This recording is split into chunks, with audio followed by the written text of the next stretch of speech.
Welcome to this week's farm update on November 14th, 2025. Farm update. We had a pretty busy week this week after last week's wheat planting.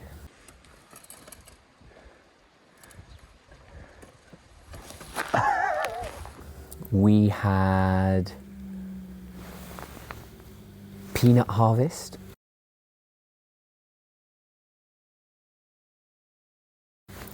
We had hanging up the peanuts. I planted a lot of onions in the lower veggie patch. I also had the final harvest of the year before winter. It's time to see the final harvest. The final harvest of the year before I tidy up the veggie patch for winter. We've got mystery pumpkin, baby mystery pumpkin, tomatoes, lots of them, and chili peppers, a reasonable amount, which are going to be hung up to dry. Not bad for this time of year.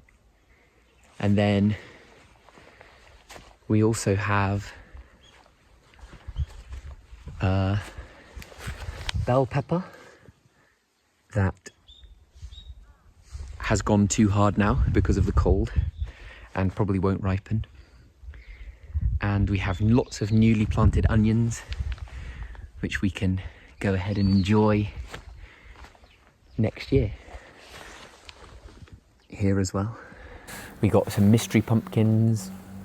We got some late tomatoes, which were actually still really nice. I just left them assuming that they were going to be gross, but they weren't. They were lovely and fresh and sweet.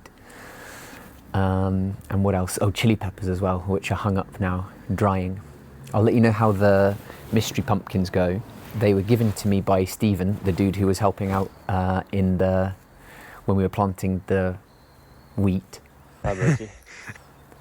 And I don't really know what sort of pumpkins they are or how to use them, but I'm sure I can use them in some kind of soup. I'll let you know how that goes. Lower field is gradually being tidied up. I put up the tape, the shiny and pink tape, to keep away the deer. So far so good. That's been a few days now, and usually they're all over it every day. Every morning I come down and there's new giant footprints all over the field, but so far so good, none of that. I dug, it's 12 o'clock. I dug a big trench, it's actually a gutter that's supposed to go down the side of the wheat field. And I noticed that during heavy rain, the wheat field tends to flood, which is no good if we're trying to grow wheat in there. So I dug out the whole field, which looks like it hadn't had that done in years. Also, we're here at the foot of a mountain, well, a little mountain, but still a mountain, and that brings down a load of silt and sand and stones and all of that stuff. So I dug that all out of the trench, and that's done. Very proud of that. I tidied up the upper rice field, cut down all of the new sprouting rice.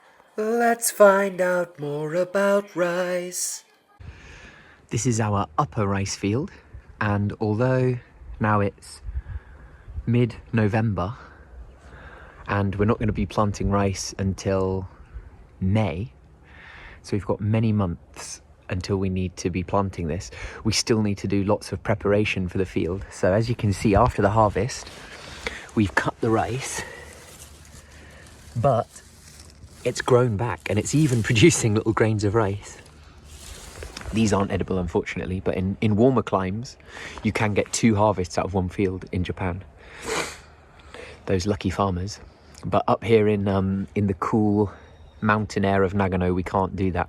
So, what preparation do we have to do now? We have to cut this so that it goes back into the field as lovely organic matter, as lovely nutrition, and then you see these piles of hay from the harvested rice.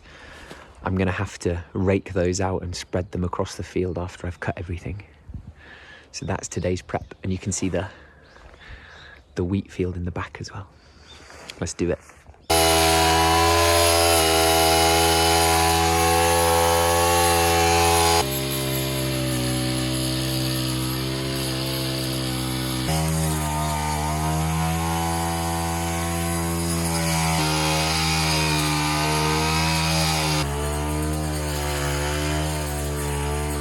The rice field is cut, the straw is all spread out, and the next step now is round about mid-December. I'm going to borrow a tractor from the local agricultural cooperative. We're going to plough it, and then we leave it till springtime. What else? Oh yeah, so what I'm about to do is take off these peanuts off of the plants, pop them in this little basket, and then I've got this sort of net type thing that you hang up. I'll put in some footage here of me doing it, that you hang up and let the peanuts dry further out, so that in a couple of months they'll be ready for turning into peanut butter or some delicious salty snacks. So yeah, they're decidedly drier and lighter than last week. They were harvested about a week ago. So, and there's definitely more of an aroma coming off of them. So let those cure, let those dry out fully, so that we get the absolute most out of their flavour. As far as the actual peanut harvest and the results of that, I'm going to have a separate video on that coming out next week. Check it out. It's a lot of fun. I was happy with how it went. Well, anyway, you'll see how it goes. I'm going to back down to Kyushu next week for completing my yoga teacher training course.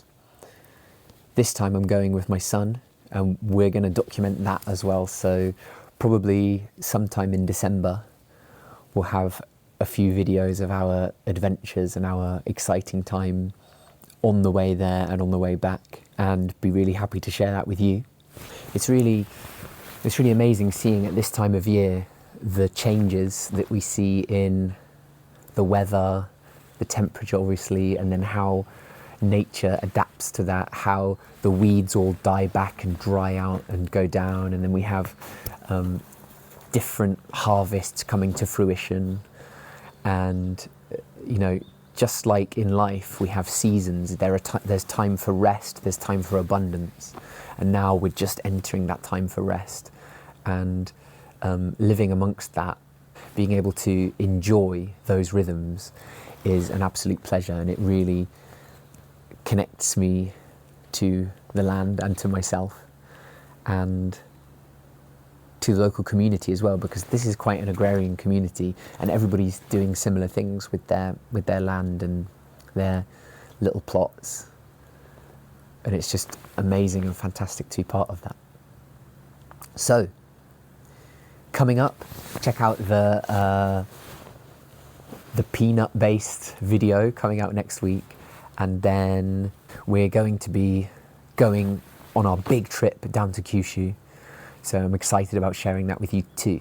But as for farm updates, this is probably going to be the last until we're into December now. So I hope that wherever you are, you're having a good time, and I'll see you next time.